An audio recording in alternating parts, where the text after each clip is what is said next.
Did they show that final look at all throughout the game until then, or did they kind of save it and sneak the safety line up over, showing cover one, and then sprinting in back? They had ran the same coverage. It was just a really good disguise in the last snap. Like I said, props to those guys. Really good play by the safety. Yeah.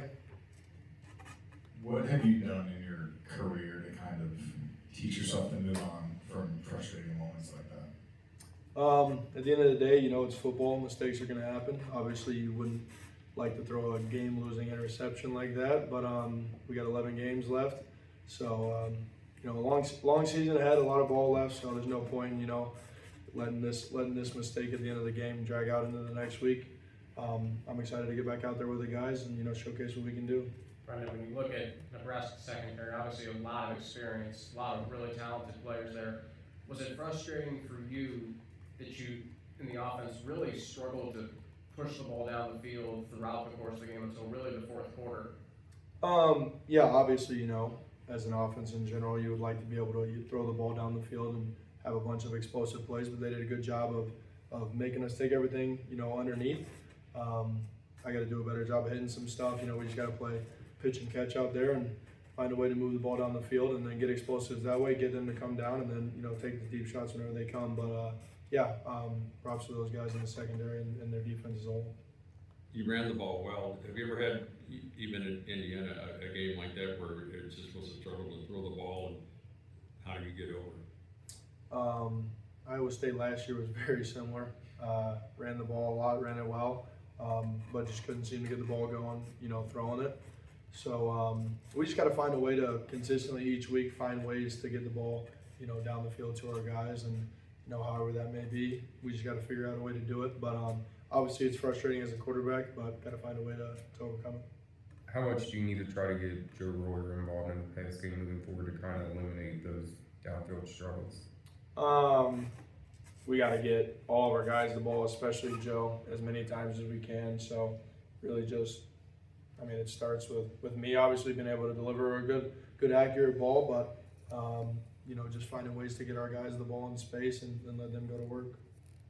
Brendan, obviously after Thursday night, Caleb had the fumble and then the interception at the end. Walk us through what those conversations were like with you and him, being a leader of this team and saying, hey, keep your head up, I got you the next time around.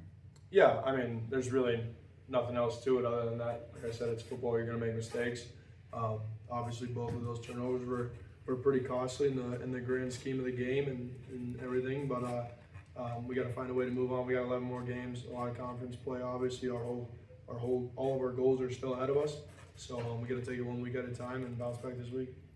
Cyrus always wants the ball. Is there another guy that comes in the huddle and says, what about me? Or would you like to have more of that, more? No, all of our guys are that way. You know, they're all hungry and they all want the ball. You know, but we didn't throw the ball that well to anybody. So, you know, guys obviously upset. Nobody more upset than me. You know, 69 passing yards is not up to my standards for sure. So definitely I know the guys' frustration as well. But, you know, it wasn't like one of those games where I had 400 passing and, you know, just one guy was just dominating, you know, the stat sheet. No. There was not very many passing yards to go around, you know, last Thursday. So we got to find a way to bounce back this week and, you know, hit some easy stuff and get some guys going. Can you explain the silent count and kind of how much more difficult that makes running an offense? Obviously, you know, it kind of throws you out of your rhythm a little bit. And then it's really, obviously, it's pretty easy to time up the snap. And then Gavin's got to try to mix it up a little bit just so they're not just jumping it as easily. And then just an accumulation of things is just, you know, whenever everything's going on, maybe the guards or tackles hear something that didn't actually, you know, get said or actually happen. So that's where the false starts would come from.